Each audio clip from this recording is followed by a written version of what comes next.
السلام عليكم. ازيكم عاملين ايه؟ الاسبوع الثامن من دوري نايل الدوري المصري 2025 2026. مباراة حرس الحدود والنادي الاهلي. النادي الاهلي بدأ المباراة دي تغييرات كتير جدا في التشكيلة بتاعته.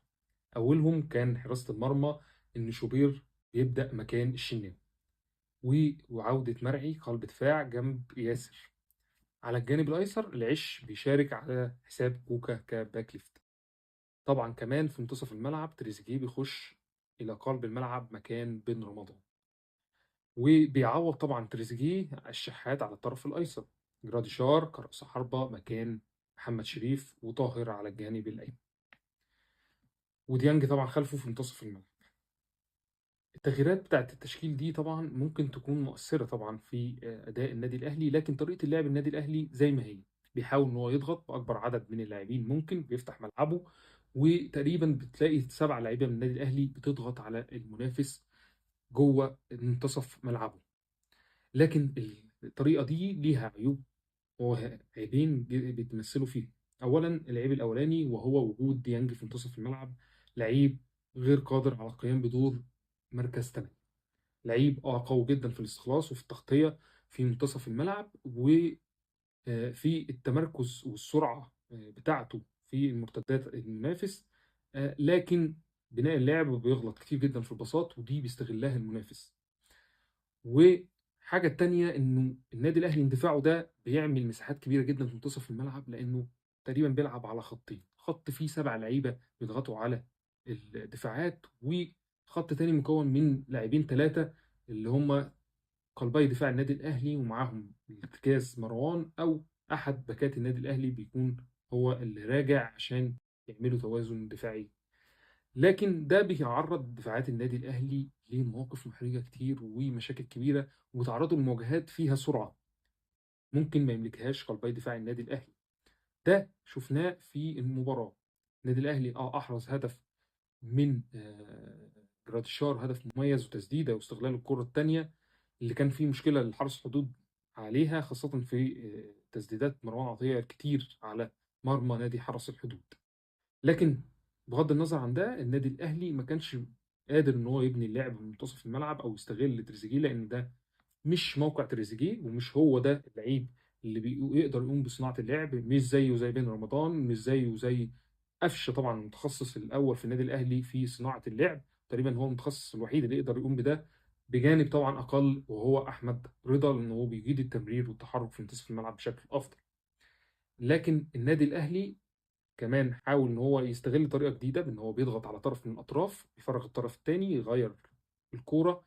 وده اللي شفناه في كذا كوره لمحمد هاني. يعني هو ممكن كوره او اتنين طبعا طوال المباراه كان بيعمل فيهم عرضيات لما الكوره بتتغير، لانه هو مش قادر يستغل الجبهه دي، لان طاهر مش مساعده، وبالاضافه لده ديانج غير قادر على بناء اللعب في الحته دي. شفنا الكوره دي من محمد هاني، او من جبهه محمد هاني اتغيرت الكوره المرعي، وجي منها ضربه الجزاء بتاع الهدف الثاني للنادي الاهلي. لكن برضو المشكله بتاعت ديانج دي شفناها في كوره قبل هدف التعادل الاولاني لنادي حرس الحدود. ضغط على ديانج، خد الكوره، وحمدي زكي شكل الخطوره. بعدها ضغط على هاني، بيغلط، ونادي حرس الحدود بيسجل هدف التعادل. انتهى الشوط الاولاني كده، والشوط الثاني استمر نفس الاداء. النادي الاهلي بيحاول يستحوذ، ونادي حرس الحدود ابتدى يفتح ملعبه اكتر، وبقى بيلعب على المرتدات بشكل افضل. نادي حرس الحدود كان دارس النادي الاهلي وبيلعب بشكل ممتاز. ليه؟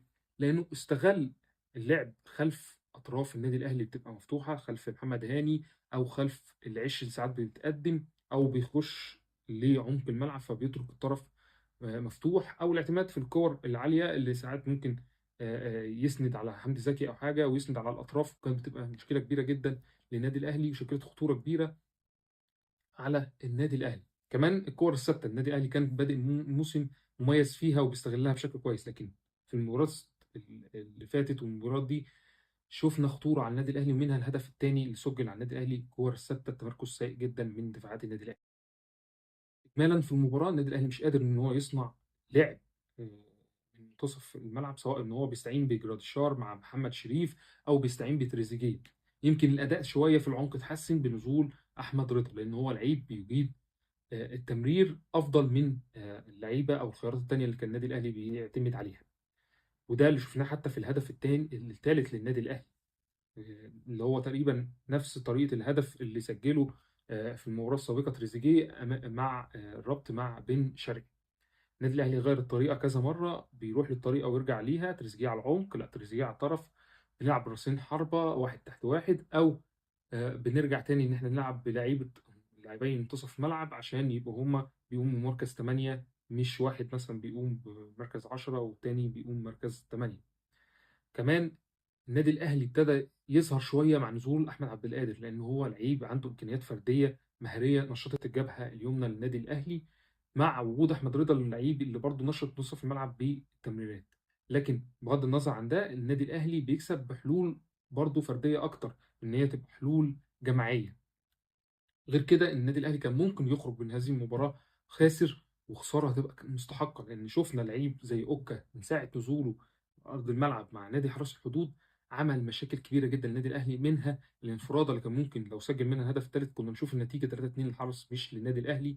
كمان سدد تسديدتين على النادي الاهلي كانوا خطيرين برضو، نفس الحركه ان هو بيتحرك خلف محمد هاني مع نزوله ان هو بكامل لياقته ونشاطه، كان عامل مشكله جدا. محمد هاني كان مش قادر حتى يجري او يجاري اوكا في سرعاته. كمان في الجبهه اليمنى كانت نادي حرس الحدود عمل تغييراته، لكن مش بالصوره اللي شفناها طبعا في تالق اللاعب اوكا، اللعيب مميز جدا لنادي حرس الحدود.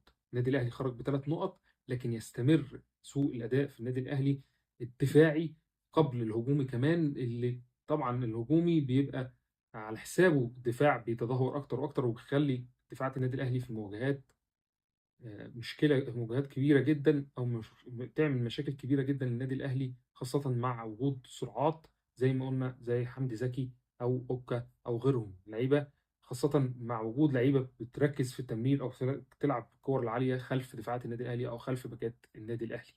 ثلاث نقاط قبل مباراه القمه، واستنوا المقارنه اللي قبل المباراه، وهنحلل اداء الفرقتين بشكل كامل، سواء شكل فني او سواء بالارقام، على امكانيات كل فريق وتوقعنا المباراه ممكن تبقى ماشيه ازاي، مين ممكن يتفوق او مين عنده مميزات ومين عنده عيوب اكتر. والسلام ختام. بيس نيو. كالعاده ما ننساش دعوه لاخواتنا في غزه، في كل الدول العربيه والدول الاسلاميه، ربنا ينصرهم ويحقن دماءهم.